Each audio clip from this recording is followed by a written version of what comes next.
ئەمڕۆ 2 ساڵ بەسەر هێرشەکەی سەر کۆبانیدا تێدەپەڕێت. بەرخودانەکانی کۆبانی لە سەدەی 21دا بووە سومبڵی پاراستنی شکۆمەندی گەلانی جیان.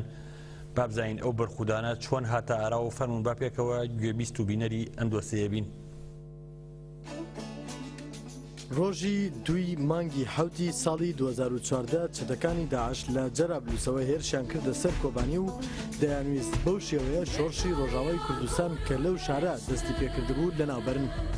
دژ بە هێرشی هەزاران چەتەی داعش 12 شەڕوانی یەپەگە و یەپەژە لە گوندی زۆر میخارەوە بەری خۆیان دەدا و بۆ ماوەی 6 ڕۆژ قارەمانانە بەرگریان دەکرد و لە پێناوی تێکشکانی هێرشی چەتەکاندا گیانی خۆیان پێشکەش بە شۆڕش و نیشتیمان کرد.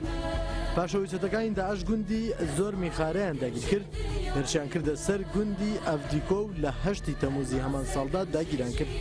لە 15 هەمان مانگ و ساڵدا چەتەکان هێرشیان بۆ سەر کۆبانێت چڕتر کردەوە و بە چەکی قورس کە لە مووسڵ و ناوچەکانی تری عێراقەوە بە پشتیوانی دەوڵەتی تورکی هێنابوویان گەماروی کۆبانیاندا. پاشان لە دەشتایەکانی نزیک لە ڕووباری فورات لە گوندی تەلیکەوە پەلاماری کۆبانیاندا و لە بەرامبەرشدا شەڕڤانانی ئازادی لە گوندی سەر زووریەوە پێشڕەویان دەکرد. ئەوەش ئیرادەی بە گەلانی ناو کۆبانێتدا کە بە ڕۆحەتی گیان فیدایانەوە دژ بە هێرشی چەتەکان بوەستنەوە. بەو شێوەیەش بەرخۆدان لە کۆبانێ 20 ڕۆژ بەردەوام بوو. چەتە درندەکانی داعش لە ڕۆژی 5 دەی هەمان ساڵدا هێرشێکی سەختیان کردە سەر گردی میشتەنور. ئەو گردە دەڕوانێت بە سەر تەواوی کۆبانێدا و شوێنێکی زۆر استراتیژی بوو.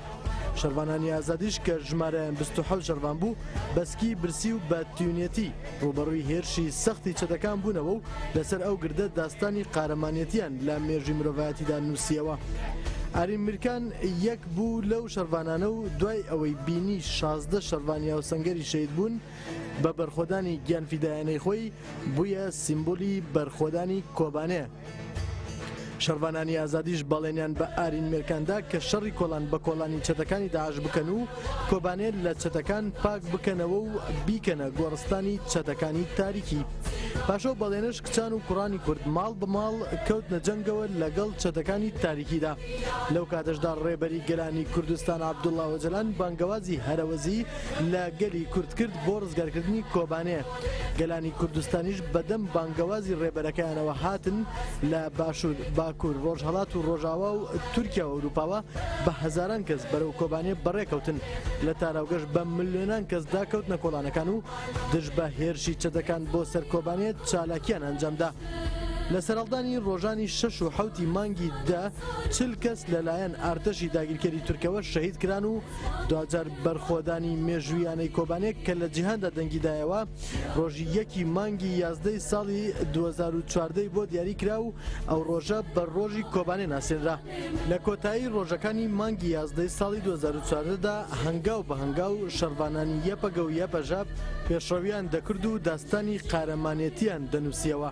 دوجار لە ڕۆژی 19 مانگی 1 ساڵی 2015دا شەڕوانان گردی مشتە نورەی کۆبانێک کە بە خوێنی ئارین میرکان نەخشابوو ڕزگار کرد و بەوەش تەواوی هێرشی چەتەکانی داعش لەسەر کۆبانێ شکستیان پێهێنرا و سەرکەوتن تۆمار کرا. ئەوە لە کاتێکدایە کە ئەردۆگان چاوەڕێبوو لە هەفتەیەکدا کۆبانێت داگیر بکرێ. ئێستا ئیتر کۆبانێ نەک داگیر نەکرا بەڵکو بۆتە قیبلەی شۆڕشی ئازادکردنی تەواوی سووریا و مرۆڤایەتی. شهر وجنة برخدان شهرها بونه ونبو